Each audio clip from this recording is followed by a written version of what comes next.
Have you ever looked into someone's eyes and felt they've seen too much life? Not just tired eyes, not just the weight of age, but the quiet presence of a soul, living silently behind them. If you feel older than your years, if everyday drama feels strangely distant, if shallow problems no longer move you, because you survived things that would have shattered most people, then listen closely to this.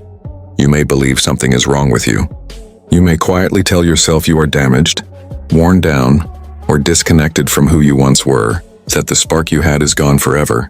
But psychology tells a very different story, a story most people never hear. We talk endlessly about post-traumatic stress, but almost no one talks about its powerful opposite, post-traumatic growth. Because if you walked through fire and came out the other side, you didn't just survive, you were reshaped. And that reshaping forged rare psychological strengths that people who lived easy lives may never develop. The first strength is deep, almost unsettling empathy.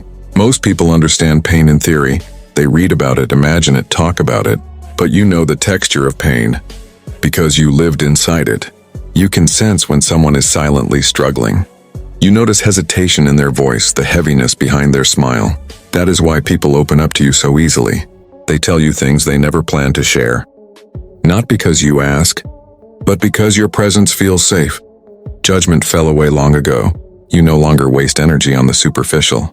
You carry a depth that quietly draws others toward you, making you a place of rest for people with nowhere else to go.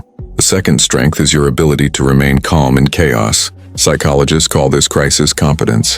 When sudden problems hit, when loss appears without warning, when others panic or freeze, something different happens in you.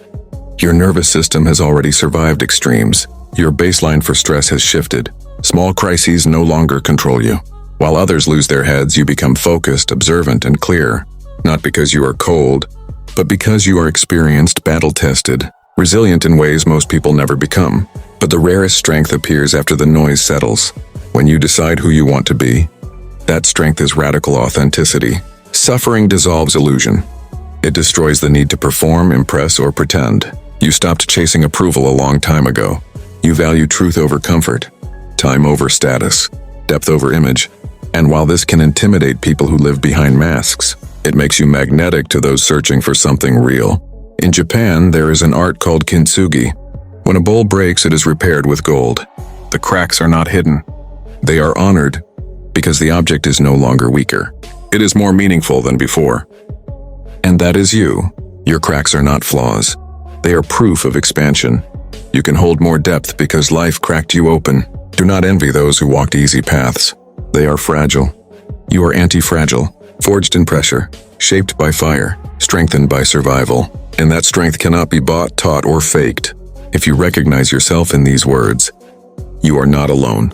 And if this video resonated with you, support the channel by liking and subscribing. Because this space is for minds that were forged, not broken.